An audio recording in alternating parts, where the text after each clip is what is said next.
Hola amigos, ¿cómo están? Yo soy Papá Pato y el día de hoy tengo una confesión que hacerles. Soy una persona muy metiche, algo chismosa y sobre todo me encanta enterarme de las vidas de los científicos, de las historias que los llevaron a sus descubrimientos, de sus pasiones, de sus emociones. Y por eso el día de hoy vamos a estrenar nuestra nueva sección, Chismes Científicos. Y qué mejor manera de arrancar que con una de las personas más maravillosas que jamás se han dedicado a investigar la naturaleza, a explicar lo que ocurre a nuestro alrededor. Les estoy hablando de Marie Sklodowska. Quizá muchos de ustedes la conozcan como Marie Curie, pero a mí me parece una de las grandes injusticias históricas que a esta gran científica la conozcamos por el apellido de su esposo y no por el de su familia. Marie era originaria de Varsovia. Su padre, Władysław Sklodowski, le dio su apellido. Allá el apellido no es exactamente igual. Para los hombres termina con I y para las mujeres termina con A. Por eso del padre Sklodowski tendríamos a Marie Sklodowska. Marie desde muy pequeña tenía un gran apetito de aprender. Su padre era físico y le inculcó esa emoción por entender cómo funcionan las cosas a nuestro alrededor. Así, cuando ella creció estaba convencida de que quería ser científica. ¿Cuál fue el problema? Que en aquel entonces Varsovia, como cierta parte de Polonia, estaba ocupada por Rusia. Y los rusos tenían muy castigados a los polacos, no querían que estudiaran, entre otras cosas. Entonces cuando Marie terminó la secundaria, que ya era una chica muy destacada, hablaba francés, hablaba alemán, hablaba ruso y hablaba polaco, pues no tenía la posibilidad de continuar con los estudios. Lo tuvo que hacer de forma clandestina. Se integró a la Universidad Flotante de Varsovia, una universidad que trabajaba en sótanos, que trabajaba a escondidas donde podía y que ayudaba a que los chicos siguieran con sus estudios.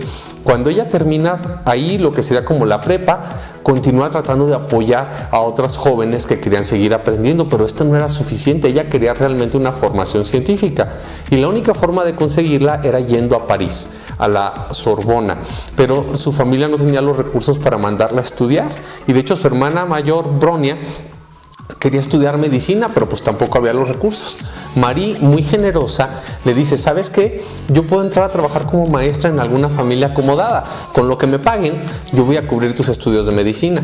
Y cuando yo termine, tú que ya vas a ser una doctora, vas a tener trabajo, me pagas a mí los estudios de física. Y así fue. Marie se mudó con una familia 100 kilómetros al norte de Varsovia, donde le empieza a dar clases a los niños y además en su tiempo libre se salía y le daba clases a los campesinos de la zona. ¡Qué maravilla de jovencita! Pues bueno, no solo tuvo ese aporte académico en esa localidad. Sucede que conoció al hermano mayor de sus alumnos formales, de los oficiales, que se llamaba Kazimierz Zórarsky. Kazimierz era un joven guapo, sí, pero sobre todo era muy inteligente. De hecho, eventualmente se convirtió en un gran matemático. Dicen que en Polonia, en la historia, solamente hay otro matemático a su altura y era Nicolás Copérnico. Para que se imaginen a qué altura hablamos, e incluso actualmente hay un premio que se llama Kazimierz Zórarsky. Pues bien, Marie se enamoró locamente de Kazimierz. Kazimierz también estaba enamorado de ella. El problema es que los patrones, los papás de Kazimierz, no estaban muy contentos de que él anduviera con una chica que era de la servidumbre, la veían como poca cosa. Imagínense, visto ahora en los ojos de la historia, que alguien haya visto a Marie Sklodowska como poca cosa. Pero bueno, no dejaron que Kazimierz anduviera con ella. Él nunca quiso retar a sus papás, no se animó a casarse. Y ella, con un corazón roto, después de algunos años de trabajar ahí, decide finalmente ir a París para seguir sus estudios, un viaje de 1800 kilómetros, llega, se integra a la Universidad de París, a la Sorbona, concentradísima en lo que quería hacer. Ella era una chica muy guapa, muy atractiva para sus compañeros, que muchos de ellos le tiraban la onda, pero nunca accedió, mitad por el corazón roto, mitad porque ella iba con su meta clara de querer ser física. Y vaya que lo hizo, se graduó como la mejor de su clase y fue la primera mujer que obtuvo un grado científico en esa universidad. Tan destacada estaba en aquella época que en cuanto terminó la carrera, aún sin haberse titulado como doctora, le ofrecieron un proyecto de investigación sobre las propiedades magnéticas del acero. El problema es que no tenía dónde trabajar, pero algunos amigos polacos acudieron a su rescate y la pusieron en contacto con un científico que quizá la podría ayudar a tener un espacio donde hacer su investigación, y este científico se llamaba Pierre Curie. Pierre desafortunadamente no tuvo espacio en su laboratorio para que ella pudiera trabajar con el acero, pero pronto se dieron cuenta de que coincidían en sus gustos, que tenían una pasión por la ciencia, que querían mejorar el mundo, ayudar a las personas a partir de esto. Se enamoraron locamente y al poco tiempo se casaron y formaron una de las parejas científicas más famosas de la historia, Marie y Pierre Curie. Hay que decir que Pierre ya había hecho un trabajo interesante antes de conocer a Marie.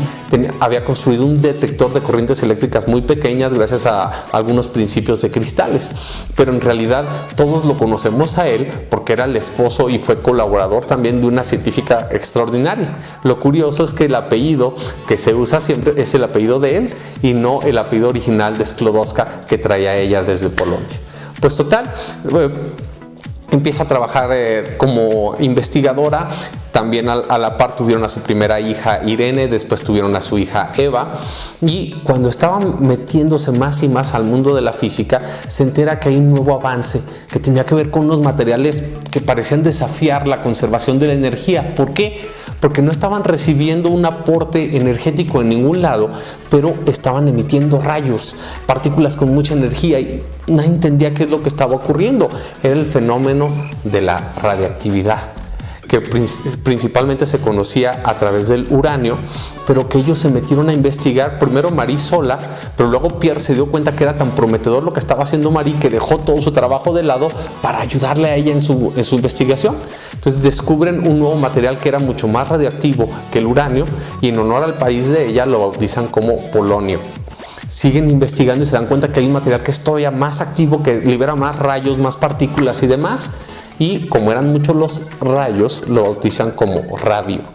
Y con estos dos avances en la mano, ella consigue titularse del doctorado y colaborando con su asesor Henri Becquerel, que fue el primer científico que descubrió la radiactividad natural.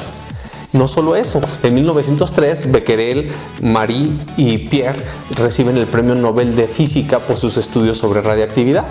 Fue la primera mujer que recibió un premio Nobel, que en ese entonces no fue como toda la consternación del mundo, porque apenas era la cuarta ocasión que se entregaban los premios Nobel. Se habían entregado a partir de 1900, y entonces fue relativamente rápido que una mujer obtuvo ese premio Nobel. Pero tendrían que pasar 40 años para que una mujer que no se apellidara Curie ganara algún premio Nobel en ciencias. Marie repitió en 1911 y su hija Irene Joliot Curie lo ganó en 1935, pero ya veremos un poco más de eso. Marie siguió investigando. Ella y su esposo se dieron cuenta, uno, que la radiactividad tenía sus riesgos que podía afectar a la salud, y dos, que eso se podría aplicar también para atacar a los tumores cancerígenos. Entonces ellos mismos tuvieron la visión de ayudar a la humanidad a través de la radiactividad para crear lo que se conoce a nivel mundial como radioterapia, pero que hasta la fecha todavía en Francia se conoce como curiterapia en honor a ellos. Sucede que habían investigado tanto con materiales que tenían tal grado de radiactividad que ambos estaban ya algo deteriorados, sobre todo Pierre. Tenía problemas en la vista, tenía problemas en las piernas, y un día lluvioso que estaba atravesando una calle en París resbaló y cayó de lleno en la calle. Una carreta no alcanzó a frenarse y las ruedas le pasaron por encima de la cabeza a Pierre, que murió al instante.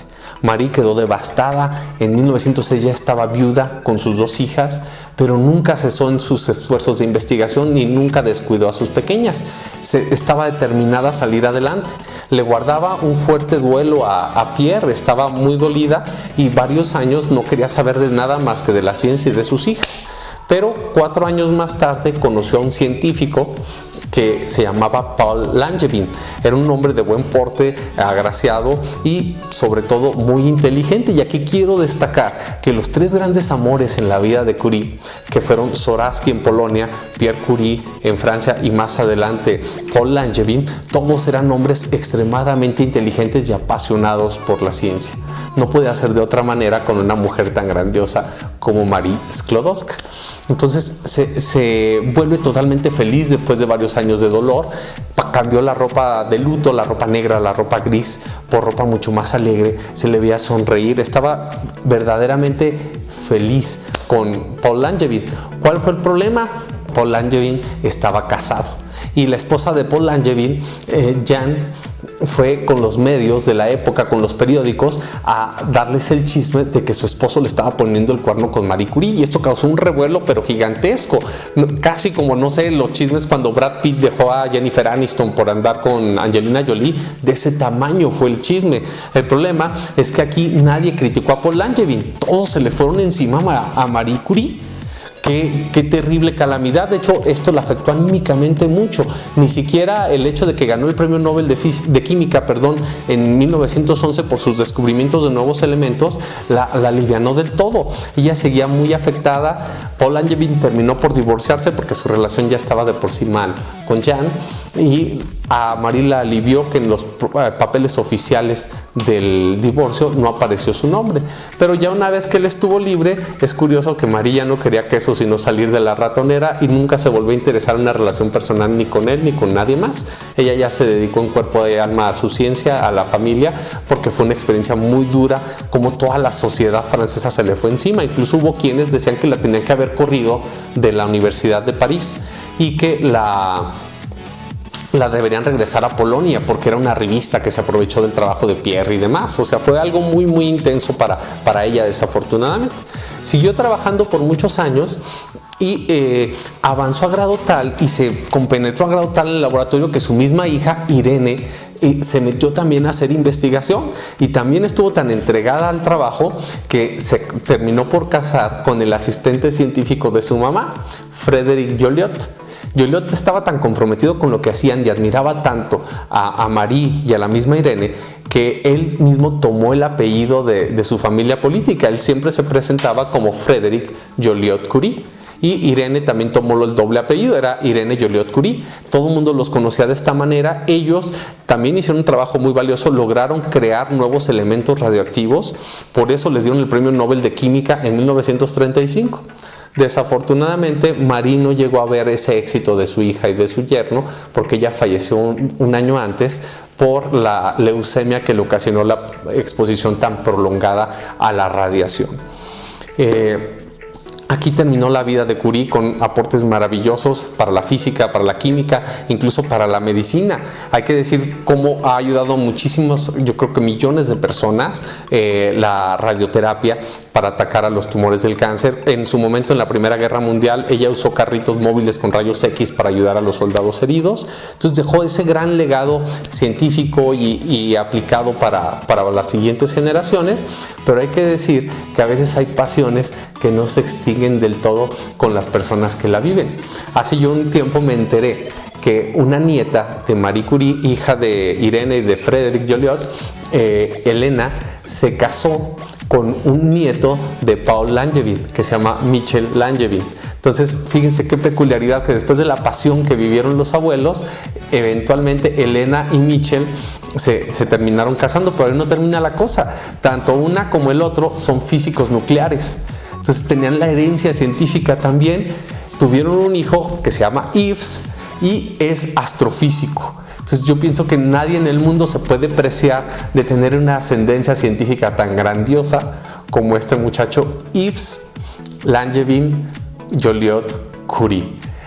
Los dejamos con esa anécdota final para tener ese legado de Marie Sklodowska, y los invito a que cuando platiquemos de ella, ¿por qué no?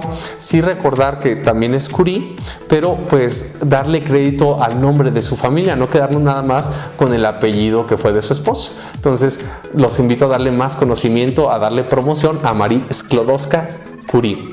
Ojalá les haya gustado esta primera entrega de Chismes Científicos. Ya saben, por favor denos like, compartan el canal, y próximamente nos seguiremos viendo con Ciencia en Casa, Ciencia Pop y más chismes de científicos.